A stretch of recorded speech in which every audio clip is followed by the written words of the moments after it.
This is cool. I've never done a live before. Um, but essentially, it's another Friday. Got my son home from school. He's got a slight cold, and I'd rather it not get worse before Sunday. It's his Nutcracker show, and he's a Nutcracker. Can't afford him getting sick. So, whoa, bright light, sunshine. It's a gorgeous day outside. I'm stuck inside right now in my son's room because this was the most convenient place for me to finish doing the laundry, which I've been doing while doing the family room project. The family project has taken a lot of effort and time. Um, but aside from that, that means I don't have the effort and time to actually fold and put the laundry away. Washing it, bagging it, and then like setting it aside for me to do later was the best I could do. So now I'm spending time today putting it away because I also have to wait on the hubby and my friend to move the stuff into the garage. They have to make a space in the garage first, then they have to move stuff into the garage, and then we're going to attempt to move my chair.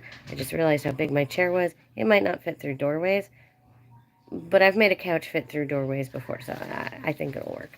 And I'm excited because we'll finally be able to use the fireplace for the first time in like a decade because my dad used to do the fireplace every year around Christmas time and New Year's. And when we turned to teenagers, it didn't seem the effort, but now, we want to do it for my kid and my nephews and everything.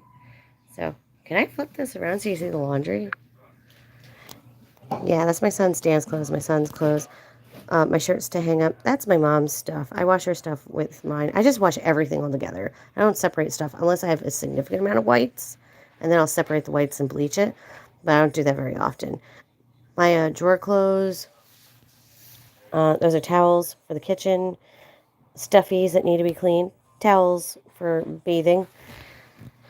These are what I call mess towels. They help us with the animal messes and everything. And then these go in the back of the toilet, like washcloths and hand towels, just so they're ready to go because we don't have a towel rack in the bathroom. It got pulled off many years ago, so we never bothered to install one again. And then, of course, these have to go in the closet. These are the extras. And I am pairing up socks, so I lay them across my leg until I find their mate, and then I put them together. That's pretty much me right now. I'm sitting on the floor folding clothes. Um, and I gotta go eat lunch. My hubby got us ramen. That's him walking around. And oh, Millie was just here. Where'd she go? Meow. Arr? Oh, there she is. You're under the bed. Hello, Mama. Millie is my beautiful, gorgeous girl. Seamus's like second pet. We got her when he was about 2.5 years old, and we got her because when our last cat died, 3 days before he died, he killed a mouse, and then the word got out that the cat died, so we had a mouse problem. And then we got this girl, partially because I wanted a cat, and also because I needed a mouser. And so while I was waiting for her to grow up and be old enough for me to take home, I would ask the lady who had them, do you think she'll be a good mouser? And she's like, oh, yeah, the mom brings them presents all the time. I'm like, oh, good. She's learning by example. And I'm like, oh, how is she with dogs? She's like, oh, I got a border collie that they snuggle with. I'm like, oh, perfect. I have a dog that looks like a border collie. She'll get along great. And she does. And now she's queen of the house. When she was about 3 months old, she killed her first mouse. She was very proud of herself. Woke me up from a dead sleep, purring, stomping all over my face, like loudest little purrs. And I was like, what do you want from my life? And I put my foot down to get up from the bed, and I stepped on something soft. It was not a stuffed animal. And so I looked down. It's a mouse. Fat mouse. Pregnant mama mouse. And I look at her, and she's looking at me with beaming little eyes. She's like, Mommy, look what I did. I'm like, oh, Meow, what a good job. You did such a good job, my pretty girl.